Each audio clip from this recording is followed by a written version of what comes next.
engineering drawings. But don't worry, our goal today is to decode these blueprints together, giving you the exact keys you need to read them fluently without feeling totally overwhelmed.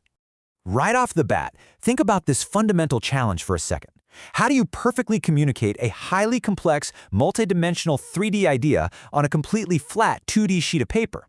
And not only that, but how do you make sure a manufacturer, who might literally be halfway across the world, builds it exactly to your specifications?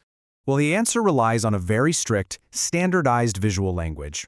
You see, an engineering drawing is absolutely not just a pretty sketch. It's a precise document that communicates exact specifications and requirements for manufacturing, and it relies entirely on universally agreed-upon conventions to make sure everything is completely uniform. Now, at first glance, a complete blueprint basically looks like a chaotic maze, right? Just a wild sea of lines and numbers. But here's the secret. Every single discrete concept we are about to break down exists right here on this one sheet. It's a beautifully designed system, and we're going to learn exactly how to read it. Okay, first things first. Section 1, the vocabulary. Let's look at the types of engineering drawings. Before you do anything else, you have to identify what kind of document you're actually dealing with. A part drawing is pretty straightforward. It details one single component. An assembly drawing? That shows you how multiple parts fit together into the whole shebang. If you need a closer, magnified look, that's a detailed drawing. Or, if you're mapping out functional relationships rather than physical sizes, well then you're looking at a schematic. Moving on to our next key principle. Context first, and that means the title block.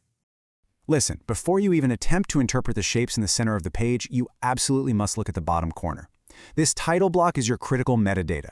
It tells you the part name, the specific material, say EN8, the drawing scale, and honestly, most importantly, the units. I mean, imagine assuming inches when the block explicitly says millimeters. Your final part is going to be wildly, expensively wrong. All right, so you've got your context. Let's learn the blueprint alphabet, lines and symbols. In this technical language, we obviously don't use A, B, and C. We use very specific lines, and these are non-negotiable.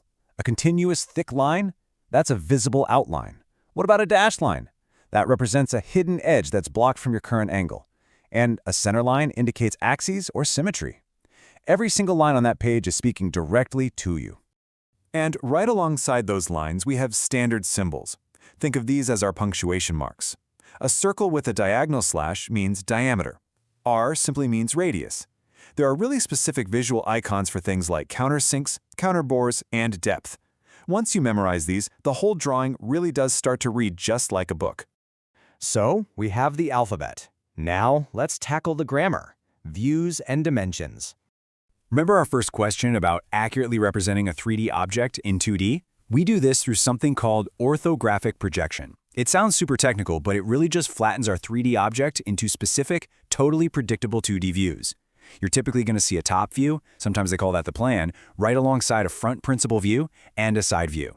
By scanning these flat views side by side, your brain can easily reconstruct the full 3D depth. But hey, watch out for this vital little detail. There are actually two standard ways these views get arranged. First angle projection is super common in ISO standards, while third angle projection is what you'll usually see in ASME standards. How do you know which one you're dealing with? Actually, scratch that. It's easy. The symbol telling you which one to use is sitting right there in the title block. Next up, the numbers. Dimensions. Linear dimensions give you straight length, width, or height. Diameter dimensions map out your full circles. Radius dimensions define the arcs, and angular dimensions give you the specific degrees. These are the exact, down to the millimeter measurements of your shapes. All right, let's put it all together. Here is a step-by-step guide to reading a complete blueprint. So how do we read a full sentence in this new language? Step 1. Survey the landscape by checking that title block. Step 2. Identify and map out the orthographic views to grasp the overall shape. Step 3. Inspect the fine details, like your tolerances and surface finishes. Step 4. Decode any extra callouts. And finally, Step 5. Visualize. Synthesize everything you just read to mentally build that part in full 3D before a single machine is even turned on. And I want to leave you with this absolutely golden rule straight from the pros. Always cross-check dimensions between views. A dimension tucked away in the top view might be absolutely crucial for understanding a feature in the front view. Never, ever look at them in total isolation. So there you have it. You now possess the fundamental vocabulary, the alphabet, and the grammar to read this incredibly powerful visual language. Engineering drawings really aren't a messy puzzle anymore. They are just clear, incredibly precise instructions. So now that you're armed with this framework, what 3D idea are you going to